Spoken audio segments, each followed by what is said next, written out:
এত তাড়াতাড়ি আমাকে ছেড়ে চলে গেলি বাবা। আমি নিজে ডাক্তার হয়েও তোকে বাঁচাতে পারলাম না। তোর মাও আমাকে ছেড়ে চলে গেছে, আর এখন তুইও আমাকে ছেড়ে।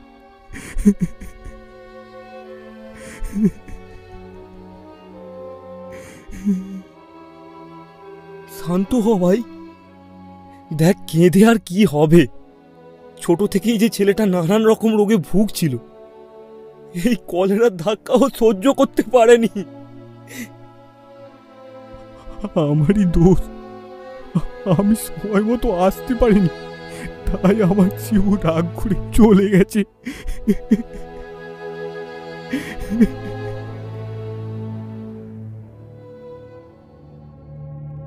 কাশিদা, টেলিগ্রাম এসেছে, বরুণ দাদাবাবুকে ভাটুং গ্রামে যেতে হবে। সেখানে নাকি কলেরাতে গ্রামের পর গ্রাম উজাড় হয়ে যাচ্ছে। ওদের বলে দে রামু, ওদের বলে দে আমি কোথাও যাব না, আমি কোথাও যাব না।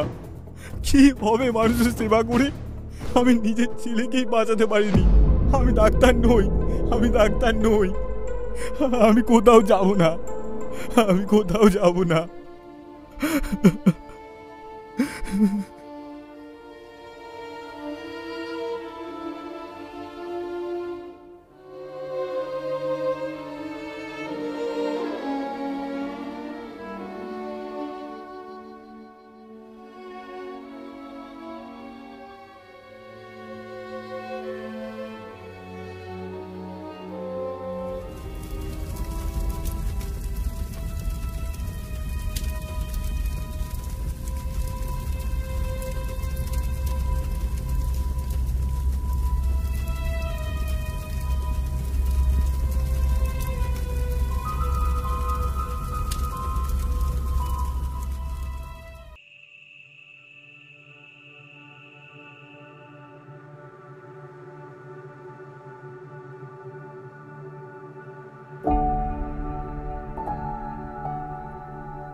আমি বলি কি ভাই, যা হওয়ার তা তো হয়েছে।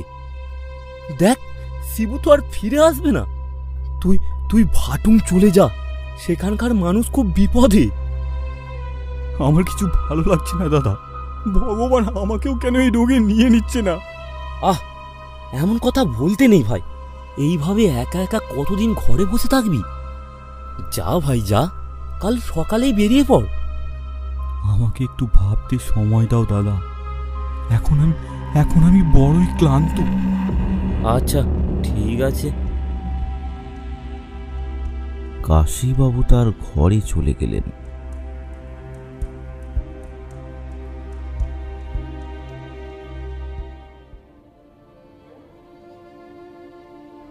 এই নিস্তব্ধ রাতে বরুণ চেয়ারে বসে তার জীবনের পাতা উল্টে উল্টে দেখছে। বারবার যখনই সে কাউকে আপন করে নিয়েছে, ঈশ্বর তাকে তার কাছ থেকে কেড়ে নিয়েছে। কি অপরাধ করেছে সে, যে তাকে পুত্রহারা পিতার যন্ত্রণা ভোগ করতে হচ্ছে? নিজের অজান্তেই চোখে জল চলে আসে বরুণের। উঠে দাঁড়ায় সে। আধো অন্ধকারে সে গিয়ে দাঁড়ায় তার স্ত্রীর ছবির সামনে। আজ আমি বড় একা হয়ে গেলাম কমলা। শিবু আমাকে ছেড়ে চলে গেল।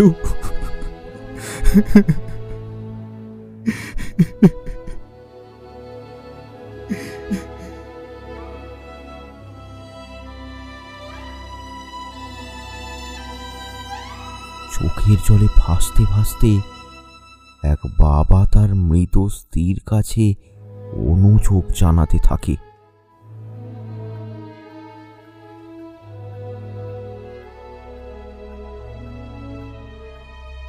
রাত বাড়তে থাকে। বরুণের চোখে ঘুম নেই। তার মনে ধীরে ধীরে জাগতে থাকে তার ডাক্তারি সত্তা। সে ভাবতে থাকে আরো কত বাবা মা তার সন্তানকে হারাবে কে জানে।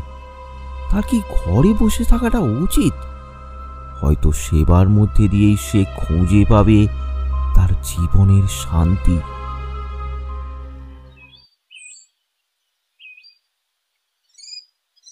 সকালে কাশীনাথ বরুণের ঘরে যায়। গিয়ে দেখে বরুণ তৈরি হচ্ছে। বাহ, এই তো। তোকে কি আর ঘরে মানায়? তোর মতো ডাক্তার ঘরে বসে থাকলে মানুষ প্রাণ বাঁচাতে কার কাছে ছুটবে? আমি আসছি দাদা, তুমি ভালো থেকো। হ্যাঁ হ্যাঁ, আয় ভাই আয়।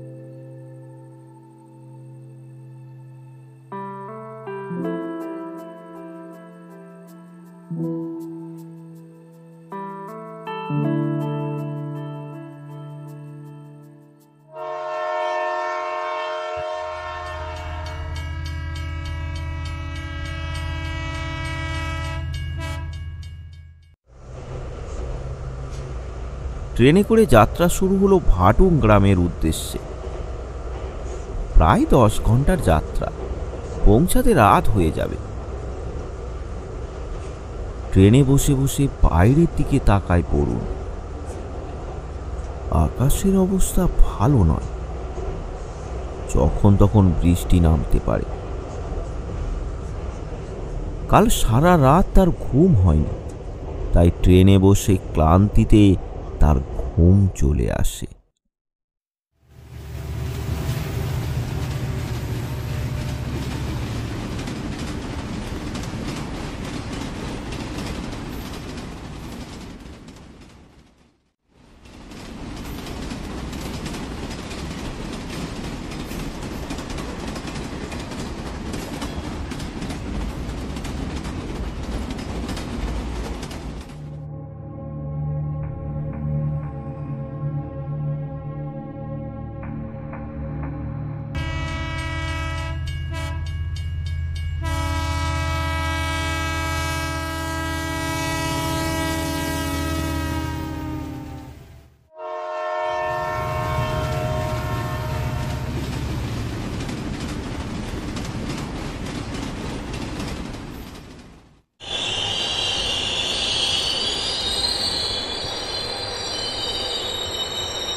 ভাটুংয়ে এসে যখন ট্রেন থামলো তখন রাত 9টা। ট্রেন থেকে নেমে পড়ে বরুণ।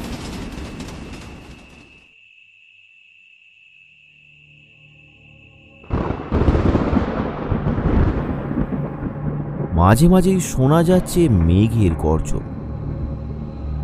হয়তো এক্ষুনি বৃষ্টি নামবে। কি আশ্চর্য, স্টেশনে কেউ নেই, একদম ফাঁকা। এই তো সবে রাত 9টা, তাতেই এই অবস্থা। অবশ্য গ্রামাঞ্চলে এটা অস্বাভাবিক কিছু না। এমন সময় বৃষ্টি শুরু হলো।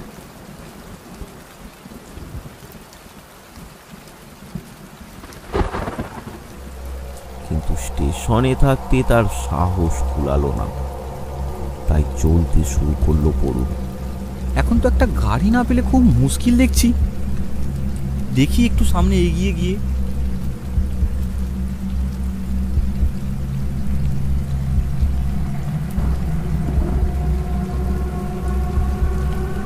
সাথে করে কোনো আলো আনেনি বরুণ। সত্যিই বোকামো। তার বোঝা উচিত ছিল যে এই গ্রামে আসতে আসতে তার রাত হয়ে যাবে। তাই নিজের এই অসাবধানতার জন্য নিজেকে দোষারোপ করতে করতে এগিয়ে চলেছে বরুণ।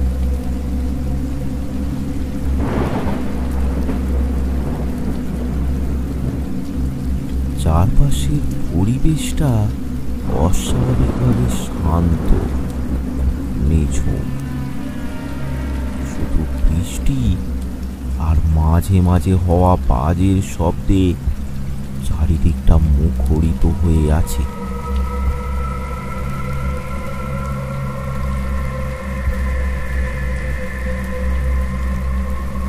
হুট ঘুটঘুটে অন্ধকারের বুক চিরে চলেছে বরুণ।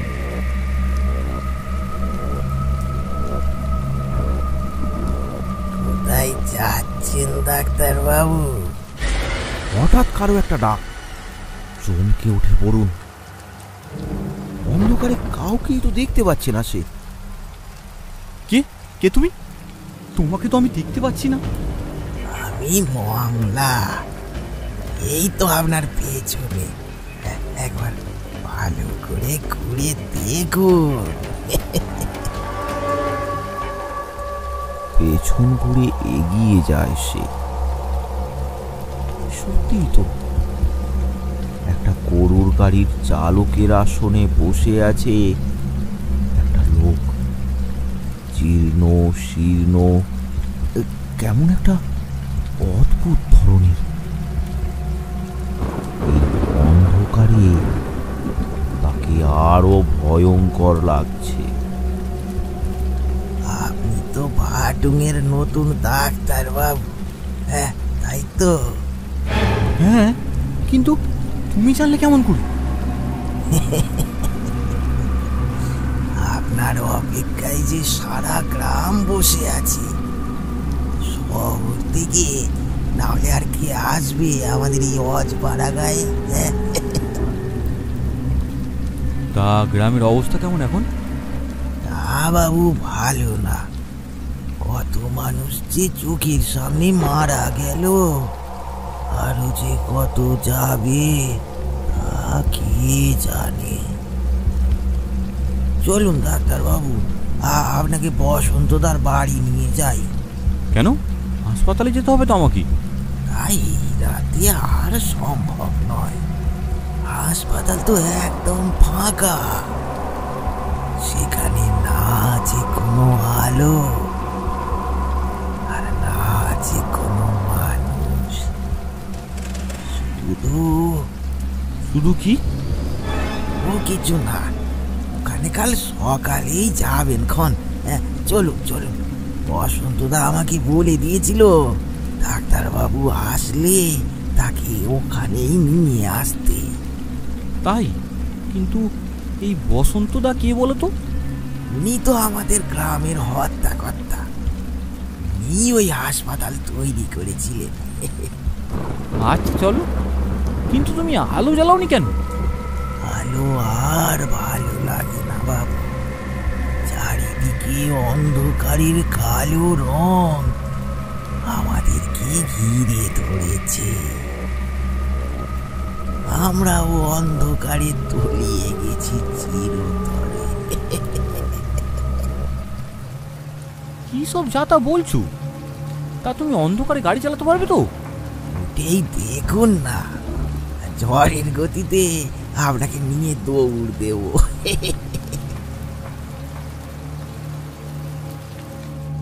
গরুর গাড়িতে উঠে পড়ে বরুণ।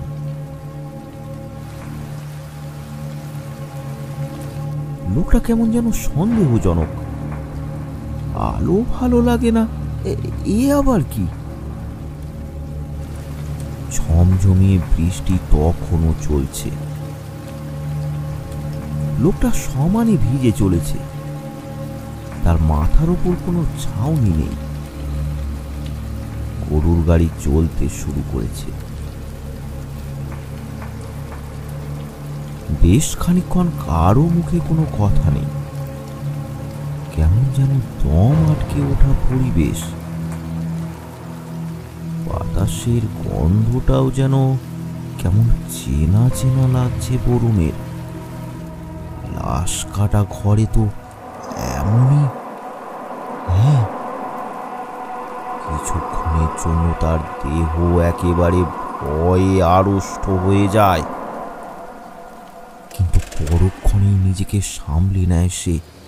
দূর, এসব কি যা তা ভাবছি আমি। না, ওর সাথে গল্প করলে মনে হয় এ ভাবনার আসবে না। গল্প করার জন্য মুখ ফিরিয়ে যেই বরুণ মংলার দিকে তাকিয়েছে, সে দেখে মংলা নেই। গরুর গাড়ি চালকবিহীন অবস্থায় ছুটে চলেছে কোনো এক অজানা লক্ষ্যে। কি ভয়ঙ্কর কাণ্ড! এটা কি করে সম্ভব? ভালো করে চোখ কচলে আবার তাকায় বরুণ। না, এই তো মংলা। এসব কি হচ্ছে তার সাথে? তার মাথা খারাপ হলো নাকি? আচ্ছা মংলা, তুমি আমাকে স্টেশনে আনতে গেলে না কেন? এই যে বললাম, আলো, ওখানে এখনো আলো জ্বলে যে, তাই ওইদিকে যাই না। মানেটা কি? লোকটা কি পাগল, নাকি তাকে ভয় দেখাচ্ছে? নিজেকে সামলে নিয়ে আবার প্রশ্ন করে বরুণ। আচ্ছা, গ্রামে কতদিন আগে প্রথম কলেরা রোগ দেখা দেয়? কি করে জানবো বাবু? এই রোগ হয়েছে, এগুলো গাছপাতা খাচ্ছিল। এত মানুষের যে একবারে রোগ হবে তা তো কেউ বুঝতে পারেনি। ডাক্তারবাবুও ছিল নাকি না? একজনও ডাক্তার ছিল না? না না না, শুনেছিলাম আসবে আসবে। এত দেরি করে আসলেন বাবু?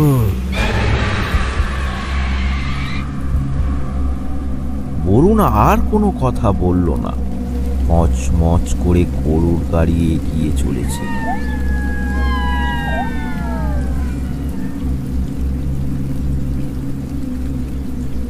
বৃষ্টি সমানে চলছে।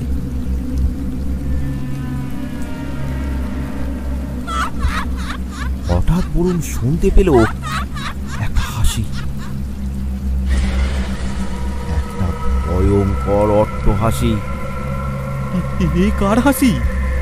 এত এত ভয়ানক ভাবে কে হাসছি? চোখে কি আর ওদের মাথা ঠিক আছে? কেউ হাসছে, কেউ কাঁদছে, কেউ বা দৌড়াচ্ছে। হঠাৎ বরুণ দেখতে পায় কে যেন প্রাণপণে দৌড়ে তার গরুর গাড়ির পাশ দিয়ে চলে গেল। এ কিরকম উপসর্গ? কলেরা রোগে এরকম হয় নাকি? তা আপনি গিয়ে দেখবেন। বরুণ চুপ করে বসে আছে গরুর গাড়িতে। বৃষ্টির শব্দটাও তার কাছে এখন আতঙ্কের। তারই মাঝে সে শুনতে পাচ্ছে কখনো কান্না, কখনো হাসির শব্দ। কোথায় এসে পড়েছে সে? তার বুকের ভেতরটা ঢিপ ঢিপ করছে। ফিরে যাওয়ারও কোনো রাস্তা নেই। তাই মনে মনে নিজেকে সাহস জোগাতে থাকে বরুণ। তারই মাঝে মংলা তার দিকে ফিরে ফিরে দেখছে। তার চাউনিতে একটা হিংসাত্মক লোলুপতা ঝলকে উঠছে।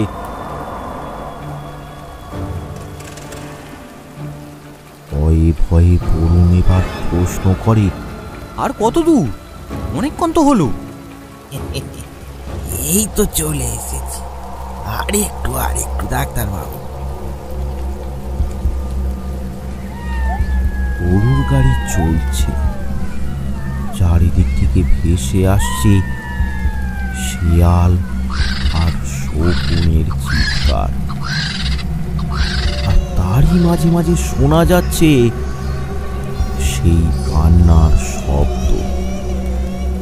আবার মাঝে মধ্যে হাড় কাঁপানো পৈশাচিক হাসি।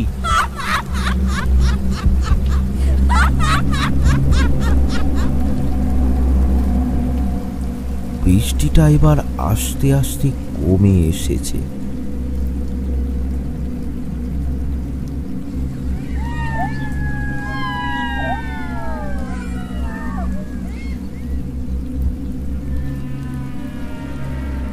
গাড়ি চলতে চলতে হঠাৎ একটা ঝটকা দিয়ে থেমে যায়। সামনে কেউ একজন এসে দাঁড়িয়েছে। ভালো করে দেখে বোঝা গেল একটা মহিলা। তার পরনে সাদা শাড়ি আর তার মুখটা ঘোমটা দিয়ে ঢাকা।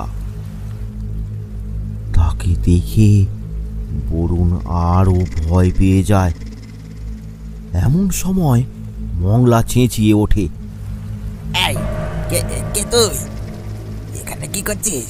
দেখছিস না ডাক্তারবাবুকে নিয়ে যাচ্ছি। সরে যা, সরে যা। ডাক্তারবাবুর সঙ্গে আমি দেখা করতে এসেছি। তুমি দেখা করে কি করবে? সরে যা, সরে যা। দাঁড়াও না, একটু দেখি ভালো করে। এই বলে মহিলাটা এগিয়ে আসে বরুণের দিকে। এমনিতেই বরুণ ভয় পেয়ে আছে, তার উপরে এবার সে একটু অস্বস্তিতে পড়ে যায়। তাও সে একটু সাহস পায় এটা ভেবে যে আশা থেকে মংলা বাদে এই প্রথম সে অন্য কাউকে এই ভাটুং গ্রামে দেখছে। মহিলাটা বরুণের একদম কাছে চলে আসে। কই দেখি ডাক্তারবাবুকে। এ কি, মহিলাটা বরুণের একেবারে মুখের সামনে ঝুঁকে আসে। তারপর ফিস ফিস করে বরুণের কানে কানে বলে, কেউ কিছু দিলে খাবেন না ডাক্তারবাবু, সামনে বড় বিপদ। ও, এই তাহলে ডাক্তারবাবু? হ্যাঁ, তুই যা তো, সর এখান থেকে। মংলা গাড়ি চালাতে শুরু করে। বরুণ দেখতে থাকে ধীরে ধীরে মহিলাটা অন্ধকারে অদৃশ্য হয়ে যেতে থাকে। সেই দিকে তাকিয়েই বরুণ ভাবতে থাকে মহিলাটার কথাগুলো নিয়ে, আর বোঝার চেষ্টা করে কি বিপদের কথা বলল ওই মহিলা। সব মাথা খারাপ মহিলা এখানে ওখানে ঘুরে বেড়ায়। আপনি ভয় পাবেন না, আমি তো আছি।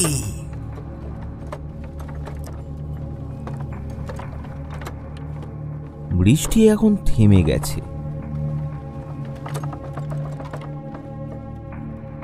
কিছুক্ষণ পরেই একটা বাড়ির সামনে এসে গরুর গাড়ি দাঁড়ায়। বরুণ বুঝলো তারা পৌঁছে গেছে। একটা অস্বস্তিকর যাত্রার শেষ হলো। তাড়াতাড়ি নেমে পড়ে সে।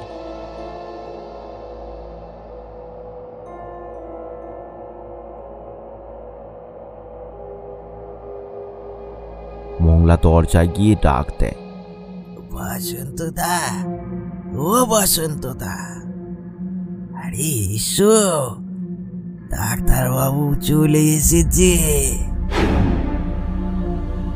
ভেতর থেকে কারও কোনো আওয়াজ পাওয়া গেল না। ভেতরে আছো কি? হ্যাঁ, কে মগলা? হঠাৎ তাদের পেছন থেকে কারো যেন গলার আওয়াজ ভেসে আসে। নিয়ে এসেছিস? হ্যাঁ, তুমি দরজা খুলে বেরিয়ে এসে দেখোই না। আচ্ছা দাঁড়া। আবার তার পেছন দিক থেকেই বসন্তবাবুর গলার আওয়াজ পাওয়া যায়, কিন্তু বসন্তবাবু তো ঘরের ভেতরে।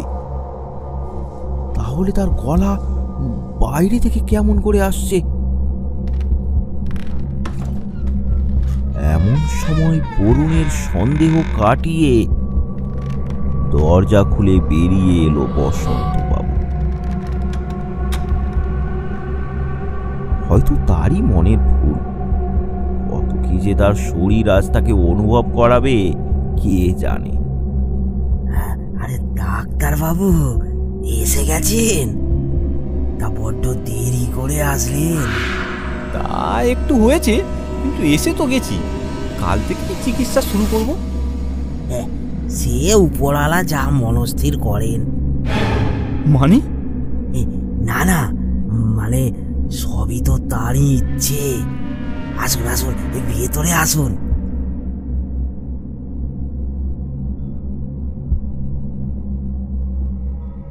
সবাই বাড়ির ভেতরে আসলো। মংলা সেই যে দাঁত বের করে হাসি মুখে ঘরের এক কোণে দাঁড়িয়েছে, তার মুখ আর বন্ধ হচ্ছে না। বসন্তবাবু লোকটা একটু কেমন কেমন হলেও তার ঘরটা বেশ সাজানো গোছানো। তাকে বিছানায় বসতে দেয়া হয়। তারপর এক গ্লাস জল নিয়ে বসন্তবাবু বরুণকে দেন। এই নিন ডাক্তারবাবু জল, জলটা খেয়ে নিন। আজকের রাতটা এখানেই কাটাতে হবে। মগলা আপনার রাতের খাবারের ব্যবস্থা করবে।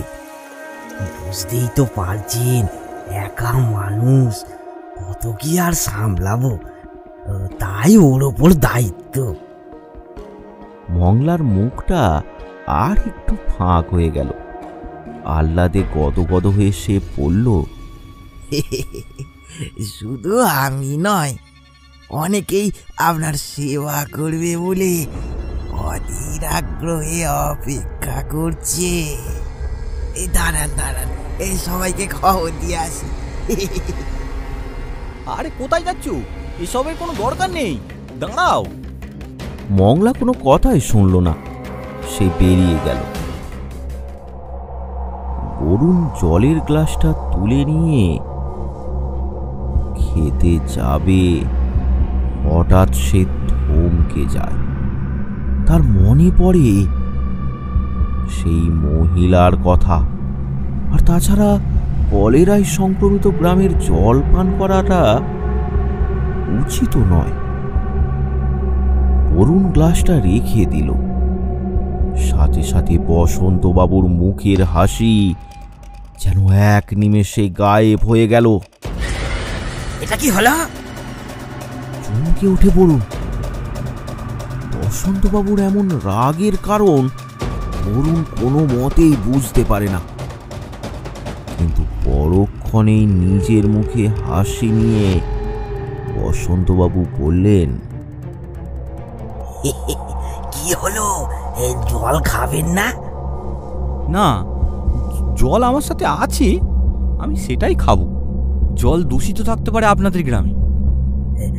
আচ্ছা বেশ বেশ, কিন্তু রাতের খাবার তো খেতেই হবে। হ্যাঁ হ্যাঁ হ্যাঁ, সে তো নিশ্চয়ই, তবে ভালো করে ফুটিয়ে ফুটিয়ে রান্না করা খাবারই আমি খাবো। আচ্ছা বেশ বেশ, ঠিক আছে, আমি এখন আসি ডাক্তারবাবু। দেখি ওদিকে মগলা আবার কি সব আয়োজন করছে, আপনি একটু বিশ্রাম করুন। বসন্তবাবু চলে গেলেন। বসন্তবাবুর ব্যবহারটা কেমন আশ্চর্যজনক লাগলো। তাহলে ওই মেয়েটা কি তার কানে কানে ঠিক যুক্তি দিয়েছিল? এইসব ভাবতে ভাবতে বিছানায় শুয়ে পড়ে সে। ঘরে একটা লণ্ঠন টিমটিম করে জ্বললেও ঘরটা বেশ অন্ধকার। বাইরের পরিবেশটা বেশ থমথমে। ব্যাপারটা ঠিক যেন স্বাভাবিক না। যাই হোক, কাল সকাল পর্যন্ত তো অপেক্ষা করতেই হবে, তারপর ভাবা যাবে। শুয়ে থাকতে থাকতে ক্লান্তিতে ঘুম চলে আসে বরুণের।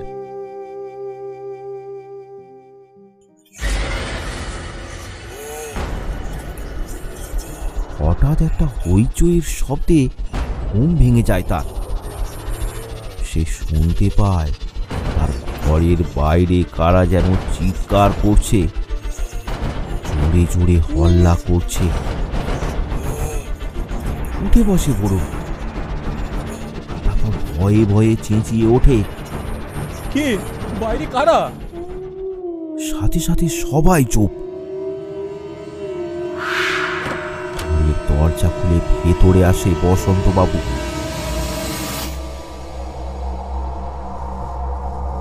আগে ওরা সবাই ডাক্তারবাবুর কাছে এসেছেন। কিন্তু এই রাতে কি করে চিকিৎসা হবে? যা হবে সকালে। না না, চিকিৎসার আর ওদের দরকার নেই। ওরা ডাক্তারবাবুকে দেখতে এসেছেন, অভিনন্দন জানাতে এসেছেন। ওরা এখনই চলে যাবে। এই নিন, আপনি খেয়ে নিন, আপনার খাবার নিয়ে এসেছি। একটা থালায় করে ভাত ডাল তরকারি নিয়ে ঘরে প্রবেশ করেছে মংলা। মেঝেতে আসন পেতে খেতে দেয় সে। নিন এবার খেতে বসুন, তারপর আবার বিশ্রাম করবেন। বরুণ খেতে বসে পড়ে। বাইরের আওয়াজ একদম বন্ধ। ভাত হাতে তুলে খেতে যাবে, হঠাৎ সেই মেয়ের গলা। এ কি করছো? তোমাকে বলেছিলাম না কিছু খাবে না? মরতে চাও তুমি? ঘরের মধ্যে এদিক ওদিক তাকায় বরুণ। চমকে উঠে হাত থেকে ভাত ফেলে দিয়েছে সে, কিন্তু কাকেও তো সে চারপাশে দেখতে পাচ্ছে না। বসন্ত আর মংলাও দাঁত খিঁচিয়ে তাকে খুঁজছে। এই, এটা কে রে? কার এত বড় সাহস? এটা মনে হয় সেই মেয়েটা। বসন্ত দা, রাস্তায় দেখা হয়েছিল, কোথা থেকে এসেছে কে জানে। হঠাৎ ঘরের মধ্যে এক কোণে আবির্ভাব হয় সেই ছায়া মূর্তির। তার মুখে আর ঘোমটা নেই।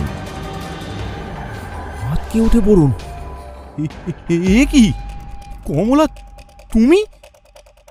হ্যাঁ আমি। এরা তোমাকে মারতে চায়।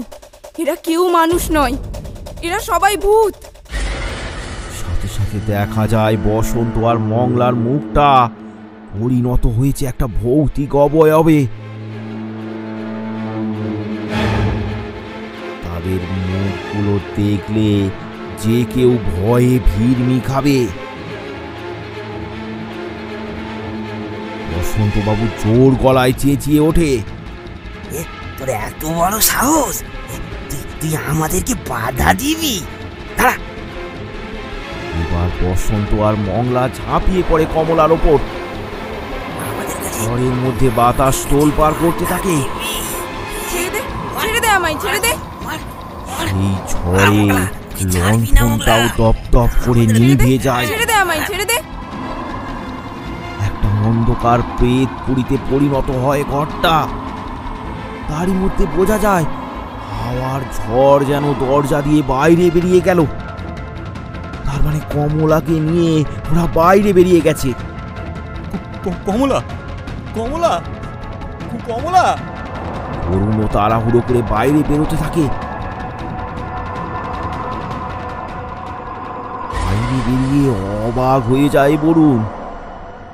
তার ঘরের বাইরে যে এত চেঁচামেচি হচ্ছিল সেটা মানুষের নয়, নরকঙ্কালের। অনেক নরকঙ্কাল আর বিভৎস চেহারার কিছু মৃত মানুষেরা সেখানে দাঁড়িয়ে অপেক্ষা করছিল বরুণকে তাদের দলে নেওয়ার জন্য। বরুণ দেখে কমলাকে ধরে রেখেছে দুজন। এই ডাক্তার আমাদের চিকিৎসা করেনি। যদি 5 দিন আগে আসতো তাহলে আমাদের এই গ্রামটার উজাড় হয়ে যেত না। ভেবেছিলাম কলেরা রোগ দিয়ে ওকে মারবো, কিন্তু তা যখন হলো না, ওর গলা টিপে শেষ করে দে সবাই। না না, তোমরা দাঁড়াও। তোমরা জানো উনি কেন আসতে পারেননি?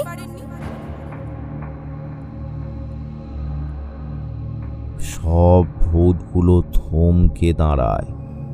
কমলা বলে চলে, উনি আমার স্বামী। ওনার সাথেই আমি সবসময় ছায়ার মতো থাকি। উনি আর একটা হসপিটালে ছিলেন। নিজের ছেলের চিকিৎসাও করতে পারেননি উনি। আমাদের ছেলে মারা গেছে, আর তোমরা ওনাকে মারতে চাইছো? তোমাদের নরকেও ঠাঁই হবে না। চারিদিকে নিস্তব্ধ। কমলা কাঁদছে। বসন্ত এবার বরুণের দিকে এগিয়ে যেতে থাকে। ভয়ে ঠকঠক করে কাঁপতে থাকে বরুণ। এই বুঝি তার প্রাণ যায় যায়। ভয় পেও না ডাক্তার, আমার হাসপাতালে যে কত লোক মারা গেল তা হাতে গোনা যায় না। আমি ওই কাল রোগে আক্রান্ত হলাম, ওদের সেবা করতে করতে আমিও মারা গেলাম। তারপর ধীরে ধীরে সারা গ্রামটাই শেষ হয়ে গেল। আমরা অপেক্ষা করেছি একজন ডাক্তারের, কিন্তু কিন্তু কেউ আসেনি। তাই আমাদের খুব রাগ হয়েছিল, তাই আমরা তোমাকে মারতে চেয়েছিলাম, কিন্তু এখন আমরা বুঝতে পেরেছি। যাও ডাক্তারবাবু, তুমি ফিরে যাও। আমাদের যা হওয়ার তা তো হয়েই গেছে। তুমি অন্য গ্রামগুলোকে দেখো, যেন তাদেরও না আমাদের মতো অবস্থা হয়ে যায়। এখন তুমি নিশ্চিন্তে বিশ্রাম করো। বরুণের এবার চোখ বুজে আসে, তারপর সেখানেই জ্ঞান হারিয়ে পড়ে গেল সে।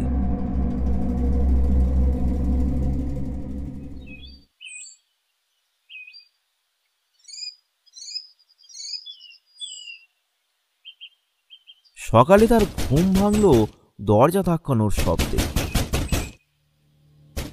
কিন্তু বরুণ লক্ষ্য করে সে বিছানায় শুয়ে। সে তো বাইরেই জ্ঞান হারিয়েছিল, তাহলে বিছানায় এলো কি করে? যাই হোক, সে বিছানা থেকে উঠে দরজা খুলে দেয়।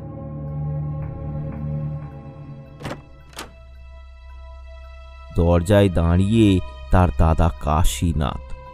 কি ব্যাপার দাদা, তুমি এখানে? এসো এসো এসো এসো এসো।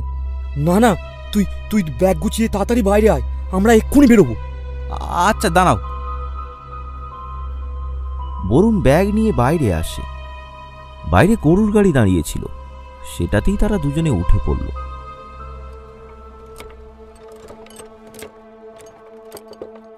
এবার বলো তো, তুমি এখানে? তুই বাড়ি থেকে বের হওয়ার দিনই আর একটা তারা আসে, তাতে লেখা ছিল যে ভাটুং গ্রামে যাওয়ার আর কোনো দরকার নেই, ওই গ্রামে কেউ বেঁচে নেই, আর এখন নাকি যেই এখানে আসছে তার অস্বাভাবিকভাবে মৃত্যু ঘটছে। তাই আমি তোকে সাবধান করতে বেরিয়ে পড়ি। এখানে এসে নানা জায়গায় খুঁজে খুঁজে তারপর তোকে আমি খুঁজে পাই। তোর কিছু হয়নি দেখে নিশ্চিন্ত হলাম। আমার একটা ভুল ধারণা ছিল দাদা, যে আমার কেউ নেই। ওরা সবাই আমাকে ছেড়ে চলে গেছে, কিন্তু না, ওরা আমার সাথেই আছে। তুমি জানো দাদা, কাল কমলাই আমাকে রক্ষা করেছে। বলিস কি? মানে তুই বিপদে পড়েছিলি?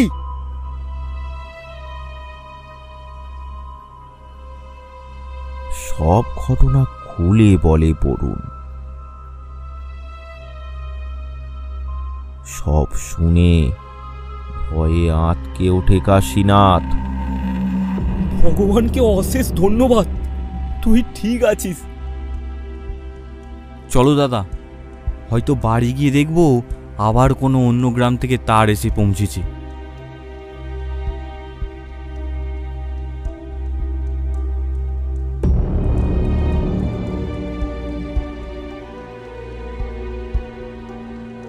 আরো ভয়ানক গল্প পেতে আমাদের চ্যানেলটি সাবস্ক্রাইব করুন, আর কমেন্ট করে জানাতে ভুলবেন না গল্পটি কেমন লাগলো। কমেন্ট করে পাশে থাকুন বাংলা কার্টুন হাব।